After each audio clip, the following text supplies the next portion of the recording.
آزادی بیان، 言论自由。 Free speech. So Shami, we have these 10 draft principles for global free speech. Do you basically agree with them? I completely agree with your draft principles, Tim. I think they're a very useful way of unpacking human rights principles surrounding free speech in particular, but also reflecting other things like the importance of personal privacy. And it's written in plain language, in ethical language, rather than tightly compact legal language, and that's really important to sharing very precious human rights values, free expression values with people all over the world. In your experience, which is the area which causes you the most difficulty? Is it national security issues? Is it privacy issues? Public order issues? I think that for someone who's committed to campaigning for fundamental rights and freedoms, I've rarely had personal ethical dilemmas about a state seeking to wave the flag of national security or public order, often on very spurious grounds to shut down dissent. What I find more difficult is when we have the occasional tension between one group's rights to free expression on the one hand and another's rights to for example, personal privacy or protection of reputation or whatever. This sometimes requires a little more by way of thought and balance. But nonetheless, we cannot live as free people without respect for free speech, nor can we live in a panopticon. And I think it's very important that your principles have identified the need to protect free expression from encroachment by both private and public powers. It's very easy to say, leave me alone, oh big brother state, but we're all capable of being quite nasty big brothers and sisters to each other, and big brother state could be big brother corporation as well. So I think what's wonderful about this draft is that it recognises the occasional tensions, but it also recognises that human rights can be abused by private as well as public power. Yeah, I mean online, Google, what Google does is much more important than what Germany does. There's no question about that. Indeed.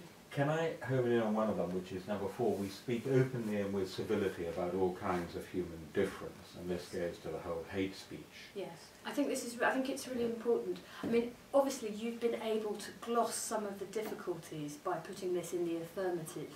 We speak openly and with civility, and you're quite right that I think that we have ethical duties to speak not only openly but with a little civility or kindness or politeness. And that's very important, I think, as an ethical principle. But as a legal principle, it would be a mistake to attempt to censor for kindness or politeness or civility. It rarely works desperately well in my experience. On the other hand, I think people ought to remember that a right is not the same as a duty. For example, I should be able to stand up from this table right now and swear at you and be rude and storm out of this room. Indeed, you have that right. But what would the point of that be? Yeah. How would that advance my cause or this debate? And so because I have the right to do that, it doesn't mean that I have a duty to do that. And so having all of these rights does impose a sort of ethical obligation and a common sense obligation on all of us to use our free speech well, to advance the cause of free speech and other human rights, and to respect and care for other people. Now, so these are norms for people, as citizens, as netizens, as users of services. They're not precise legal norms. But one of the problem areas is increasingly in Europe and in Britain, law is used in a way to impose civility or to be didactic about civility. You're so right. Civility is something that we must aspire to. This is it's something that we must lead by example when attempting to transmit. But civility cannot be imposed. And sometimes I think that it's the most authoritarian governments and regimes that actually stamp out civility because they infantilise a population. if the only reason, to go back to my example, why we treat each other with some level of courtesy is for fear of being arrested by the speech police or the politeness police, we're really robbed of something very important about being a human being. We have nothing to give to each other anymore. We only behave with courtesy for fear of the criminal law. That is a ludicrous and dangerous proposition. It not only makes us vulnerable to abuses of power in relation to the authorities, but it robs us of the intimacy and the dignity and the trust that must be shared between individual human beings. But don't you think we've gone too far down that road? Yes, I do. In Britain? I really do. Starting with do. incitement to racial hatred, then to religious There's hatred. a whole. It's not even actually just the classic. It's not even just with classic incitement offences where I think we've gone far too. You do. I really do. I think we've all sorts of incitement offences that have been cast far too. Give us an example. Well, religious hatred is the classic one. Yeah, but that's sort of easy because a lot of people agree. Easy. But the point is, even in the context of public order offences, we now have so many offences that are triggered by a perceived alarm or distress that might be felt by another person. Well, antisocial behaviour, for example, the definition of that is behaviour likely to cause harassment, alarm or distress. Now, at one end of the scale, it's easy because threats of violence, threats to kill, or even actions are going to cause alarm and distress, but they're also very, very clearly criminal behaviour. But at the other end of the scale, some people are very easily alarmed or distressed.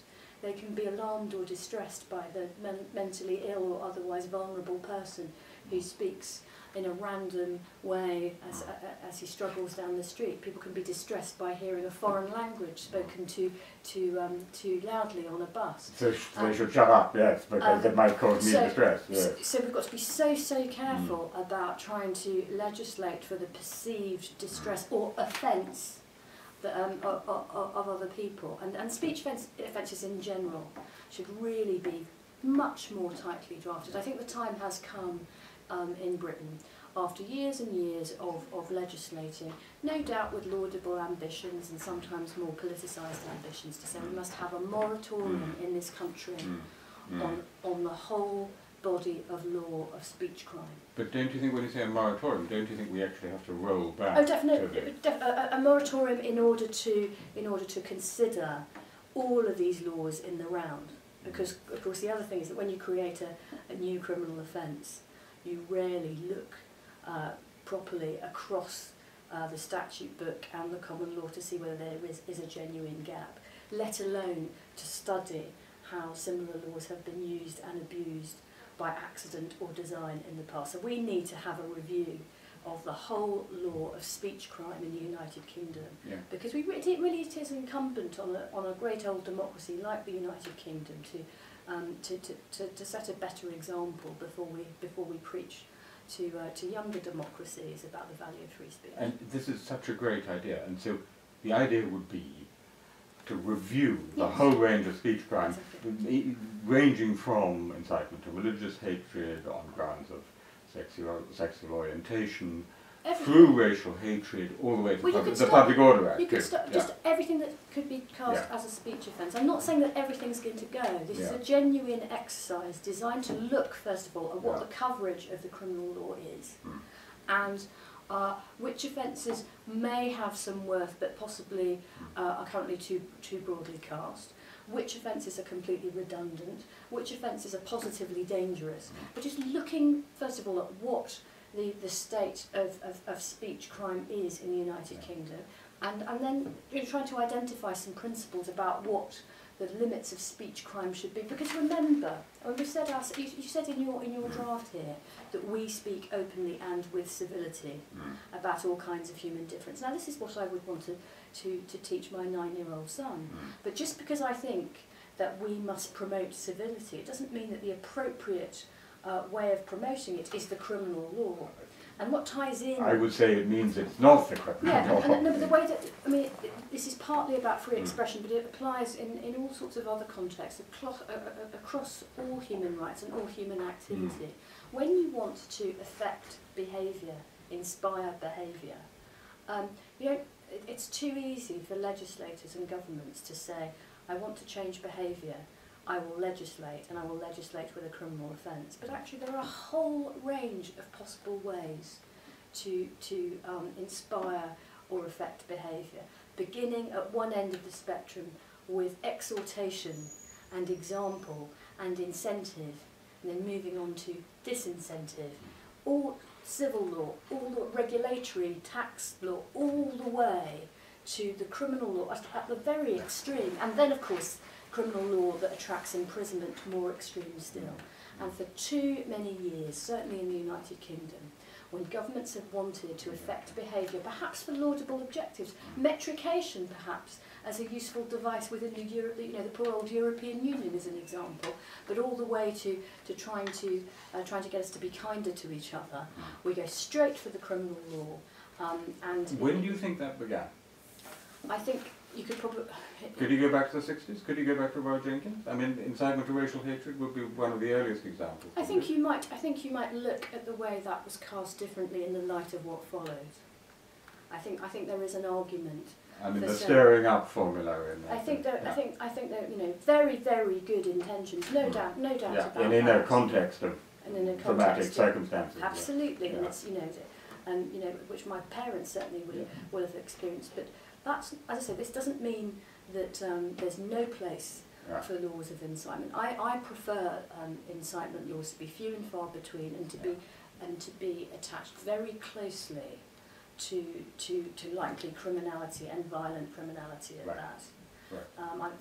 That is my instinct. That is my preference. Yeah, I mean, if I may, there's another point there, which is that a law which may indeed be necessary and appropriate in a particular moment, when kids of Pakistani origin are being killed, beaten up every day when they come home from school in the 50s and 60s, may actually no longer be appropriate and necessary 40 years later. Tim, I think you make such an important point. This is why the much maligned European Convention on Human Rights is actually such a wise document, because it speaks, when it talks about limitations on free speech, and indeed on privacy, it talks about what is necessary and proportionate in a democratic society, and of course that is at a particular moment in time.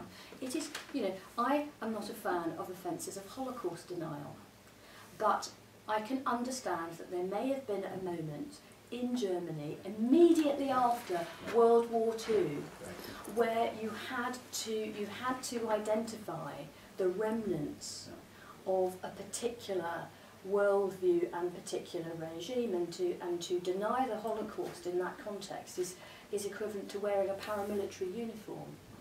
And there may have been arguments for it, it's not my place to say, in Germany at that particular time. But whether that still works even in that jurisdiction, let alone in others, so many years after the event, is another matter. I once debated, some years ago now, there was a bit of a row about a young royal who misbehaved. Who wore a silly uniform, wore a very, very we mean Prince Harry and a Nazi uniform. Absolutely, which I don't think many people would defend as a sensible or sensitive or civil way to carry on. But I once debated, I think it was the German ambassador at the relevant time, on a national radio programme, and he was advocating a sort of a criminal offence banning the swastika in modern Britain.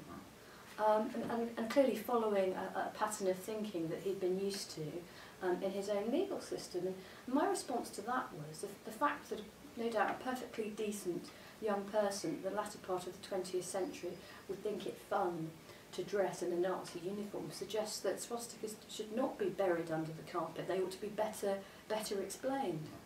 And that, of course, is the classic free speech position, that in the end it is counter speech rather than the suppression of speech that will make things better. I mean, I think it's such an important point, because if you don't review things in the current context, it's inevitably a ratchet. Well, the multiplication of taboos. And as I say, the Convention on Human Rights, that is part of our much maligned Human Rights Act, very precious document here in Britain. The beauty of it is it does look at what is necessary and proportionate in a democratic society, and that will change over time, as opposed to some perfect criminal code that will work for this country, let alone all countries forever. And so that I think, therefore, that it's particularly clever that you have drafted your principles in ethical language rather than prescriptive legal language, because traditions are different, legal systems are different, and contexts are different. And we can respect, I think, I would argue, we can respect and endorse all of these principles, and then have the more detailed and at times regional or even local debate about how best to implement them with precise legal codes in different parts of the world. Or editorial codes. Exactly. Because social norms. Exactly, because there's a whole spectrum of ways to rub along together and to best achieve the results that you suggest here.